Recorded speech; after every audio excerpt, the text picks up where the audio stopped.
Singapore went from a tiny island with zero resources to one of the richest countries on Earth in just 50 years.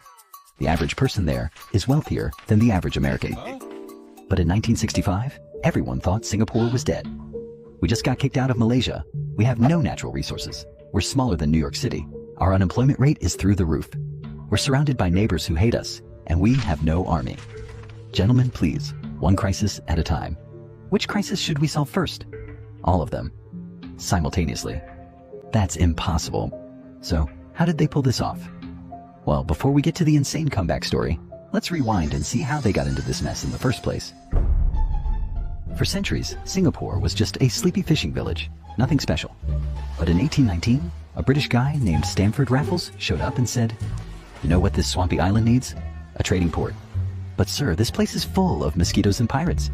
"Exactly, it's perfect. Plus, look at this location, right between India and China. Do you know how much money we can make?" "How much?" "So much money." And Raffles was right. Singapore's location was absolutely chef's kiss. It sat right at the southern tip of the Malay Peninsula, perfectly positioned to control trade between the Indian Ocean and the South China Sea. Ships traveling between Europe, India, and China had to pass through here. It was like owning a toll booth on the world's busiest highway. Under British rule, Singapore grew rapidly. Chinese, Indian, and Malay immigrants flooded in, looking for work. The population exploded from a few hundred to hundreds of thousands. Singapore became one of Britain's crown jewels in Asia, a diverse, bustling port city, making everyone rich. Well, mostly making the British rich, but you get the idea. Everything was going great until... "Sir, the Japanese are invading." "Don't worry, young man. Singapore is an impenetrable fortress. We have the big guns. I'm talking massive, a 15-inch naval guns, pointed at the sea, and they are loaded with glorious armor-piercing shells. Do you know what one of those beauties can do to a battleship? It'll punch right through the hull like it's wet paper. We're just daring them to send their navy." "Sir, they're coming from the north, through the jungle." "From the jungle? That's impossible. Everyone knows you can't move an army through the jungle. They're here, sir." "Oh, well, this is embarrassing." In February 1942, the Japanese captured Singapore in what Winston Churchill called the worst disaster in British military history. They were so confident the attack would come from one direction that they left their entire backside completely exposed. And that single blind spot cost them everything. Which brings me to something you're probably doing right now. See, right now someone could be watching everything you do online, and just like the British, you probably don't even see them coming. That is why today's video is sponsored by NordVPN. Here's how you get got. You walk into a coffee shop, connect to the free Wi-Fi, and start browsing. Seems safe, right? Wrong. Hackers can intercept your data on public networks without you ever knowing. Oh, look, someone's checking their bank account. Don't mind if I do. It's called a man-in-the-middle attack. Even on legitimate Wi-Fi networks, someone like Derek could be intercepting your unencrypted data. And he's about to buy a Rolex with your credit card. That's why I use NordVPN every single time I go online. One click, and it creates an encrypted tunnel for all my data. Even if Derek intercepts it, all he sees is gibberish. Plus, this is my favorite part. I use it to virtually teleport myself to different countries. Want to watch something only available in the UK? Boom, I'm in London. Japan? Tokyo, here I come. Don't leave your digital backdoor wide open. Go to nordvpn.com/crayoncapital to get an exclusive discount on a 2-year plan plus 4 bonus months free. They've got a 30-day money-back guarantee, so it's completely risk-free. That's nordvpn.com/crayoncapital, or just click the link in the description. Now, where were we? During the Japanese occupation, life was brutal. Tens of thousands died. Food was scarce. The Japanese renamed Singapore to Shonandam, which means light of the south. Though most people would probably describe the occupation as the opposite of light. After 3.5 years of suffering, the war finally ended in 1945. The British came back, but something had changed. The locals had watched the mighty British Empire get absolutely demolished by the Japanese in less than a week. Suddenly, British rule didn't seem so invincible anymore. Hey, weren't you guys supposed to be protecting us? We're terribly sorry about that. Shall we just pretend it didn't happen? How about no? We want independence? Independence? But you can't run a country by yourselves. We literally just survived 3 years of occupation while you were gone. I think we'll manage. And so began Singapore's journey toward independence. But here's where things get complicated. Singapore was tiny, mostly Chinese, and surrounded by Malaya, which was mostly Malay. The British, looking to exit gracefully, thought, what if we just mash them together. Gentlemen, I have a brilliant idea. What if Singapore joined with Malaya to form Malaysia? I don't know. Will it work? Probably not. But let's try anyway. In 1963, Singapore merged with Malaya, Sabah, and Sarawak to form Malaysia. It seemed like a good idea at the time. Singapore would get access to a larger territory and natural resources. Malaysia would get Singapore's economic expertise. Everyone wins, right? Wrong. Almost immediately, tensions erupted. The Malaysian government, dominated by ethnic Malays, wanted policies that favored Malays. Lee Kuan Yew, Singapore's leader, wanted a Malaysian Malaysia, equality for all races. But the Malaysian Prime Minister was like, yeah, that's not going to work for us. But we had a deal. Deal's off? Also, we're imposing tariffs on Singapore. What? That's not fair. Life is not fair. Deal with it. Tensions escalated. Race riots broke out. People died. The situation became untenable. Finally, in 1965, the Malaysian parliament voted to expel Singapore from Malaysia. Singapore, you're out. You can't kick us out. We're part of Malaysia. Not anymore, you're not. Are you kidding me? We will die on our own. Good luck with that. On August 9th, 1965, Singapore became an independent nation. And Lee Kuan Yew, the man who had fought so hard to join Malaysia, went on television and cried actual tears. Lee wasn't crying because he was happy. He was crying because he thought Singapore was doomed. And honestly, he had good reasons to think that. Let's review Singapore's situation in 1965. No natural resources, no oil, no minerals, not even enough fresh water, no military to speak of, surrounded by larger neighbors who were, at best, suspicious. High unemployment, racial tensions, an economy dependent on British military bases that might leave at any moment. Singapore's chances of survival? Not great, folks. Not great at all. We're going to die. We're definitely going to die. We're not going to die. How can you be so sure? Because I refuse to let us die. Now shut up and listen to my plan. Lee Kuan Yew realized that Singapore had exactly one advantage: its location. Ships were still passing through. If Singapore could become the port, the trading hub, the financial center of Southeast Asia, maybe, just maybe they could survive. But there were some problems to solve first. And by some problems, I mean basically everything was a problem. Problem number one, water. We need water.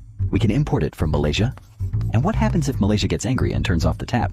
We die of thirst? Exactly. So we need our own water. Build reservoirs everywhere. I want this entire island covered in water catchment areas. But sir, we barely have any land. Then use the roofs. Every building's roof is now a water collector. Also, start researching how to turn seawater into drinking water. That's impossible with current technology. Then develop the technology. Next problem, the economy. Singapore's main income came from British military bases, but the British were planning to leave. Singapore needed industries, factories, jobs. But here's the thing.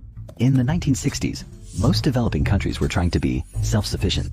They'd put up trade barriers, make their own products, and tell foreign companies to buzz off. Lee Kuan Yew looked at this strategy and said, "That's stupid. Sir, Singapore is tiny. We can't be self-sufficient. We don't have the resources. So we're going to do the exact opposite. We're going to become the most business-friendly place on Earth." How? Zero corruption, efficient government, low taxes, rule of law, and we're going to invite every foreign company to set up shop here. We'll be the bridge between East and West. But sir, so the other developing countries will think we're sellouts. Let them think what they want. In 20 years, we'll be rich and they'll still be poor. Now, next problem, housing. Most Singaporeans lived in slums. Literal slums, overcrowded, unsanitary, fire-prone slums.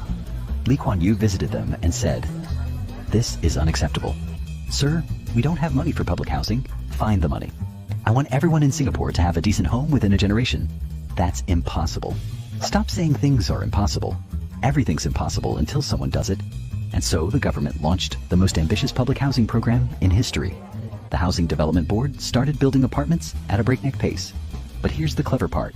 They didn't just give people homes. They made them affordable to buy. Singapore introduced the Central Provident Fund, basically forced savings. Every worker had to save part of their salary, and they could use those savings to buy their government-built apartment. This meant people owned their homes. They had a stake in the country. The government got money back to build more housing. Everyone had retirement savings. It was genius. By the 1980s, over 80% of Singaporeans lived in public housing that they owned. Try finding that anywhere else in the world. And one of the most important keys to Singapore's success? Education. If we have no natural resources, then our people are the resource. Everyone needs to be educated. Everyone. But sir, many Singaporeans are illiterate. Then teach them. Build schools. Lots of schools. And make English the language of instruction. But we have Chinese, Malays, Indians. They all speak different languages. Exactly. English will be neutral. Plus, it's the language of international business. Our kids will be fluent in English and their mother tongue. They'll be able to do business anywhere in the world. This was controversial. Some people thought Lee was erasing local culture, but Lee didn't care. He was playing the long game. Lastly, defense. Remember, Singapore had basically no military in 1965, and they were surrounded by larger neighbors, Malaysia to the north, Indonesia to the south. What if they decided to invade? We need an army, a real one. But sir, we're tiny. How can we defend ourselves? We make ourselves poisonous to swallow. Every male citizen serves in the military. Everyone learns to fight. If anyone attacks us, it'll cost them dearly. Singapore introduced mandatory military service. Every able-bodied male had to serve. Even today, Singaporean men serve 2 years in the military, and Lee wasn't kidding about making Singapore poisonous to swallow. The Singapore Armed Forces became one of the most advanced militaries in Southeast Asia, with modern weapons and training. But here's the thing about all these policies. They worked. Really, really worked. By the 1970s, foreign companies were flooding into Singapore. The port was expanding. New industries were sprouting. The economy was growing at double-digit rates. Singapore was becoming exactly what Lee had envisioned. The trading hub, the financial center, the place to do business in Asia. But Lee Kuan Yew's Singapore wasn't just about economics. It was about control. Lee believed in what he called Asian values. Social harmony over individual freedom, order over chaos, the collective good over personal liberty.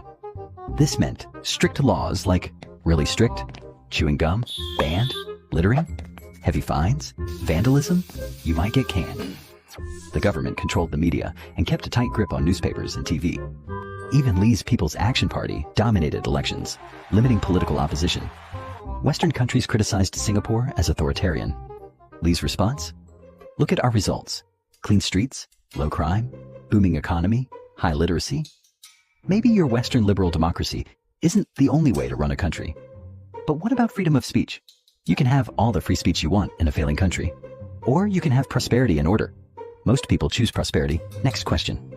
Was Lee right? Was he wrong? That's a debate for another time. But here's what's undeniable. It worked. Singapore went from third world to first world in a single generation. By the 1990s, Singapore's GDP per capita exceeded Britain's, the country that had colonized them. Let that sink in. The slums were gone, replaced by gleaming high-rises. The port was one of the busiest in the world. The airport was world-class. The economy was diverse and robust. Singapore had become what economists call an Asian tiger, along with Hong Kong, South Korea, and Taiwan.